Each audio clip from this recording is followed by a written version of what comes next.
এ কেমন মোনাজাত, এ কেমন সুর, যে কেউ শুনলে চোখ দিয়ে পানি আসে। আসুন শুনি। ইয়া রাব্বাল আলামিন, আল্লাহ, তুমি না কোরআনে বলেছো বান্দা যতই গুনাহ করবে আমার কাছে তাওবা করলে আমি তোমারে মাফ করে দেব। মনে বড় আশা নিয়ে আল্লাহ তোমার শাহী দরবারে ভিক্ষুকের মতো হাত বাড়াইলাম।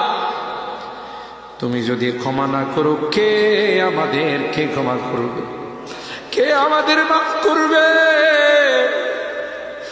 ভিক্ষুকে একজনের কাছে ভিক্ষা না পেলে আরেকজনের কাছে পায়, এক দুয়ার থেকে বিতাড়িত হলে আরেক দুয়ারে যায়।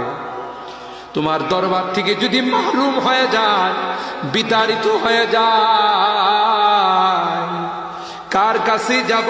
কে আমাদেরকে ক্ষমা করবে? মালিক রে, কাঙ্গালের মতো হাত বাড়াইলাম, তাওবা করতেছি, আর জীবনে কোনোদিন নামাজ ছাড়ব না, আর জীবনে কোনো গুনাহ করব না, আর জীবনে কোনোদিন বেপরদায় চলব না, আর কোনোদিন সুদী লেনদেন করব না।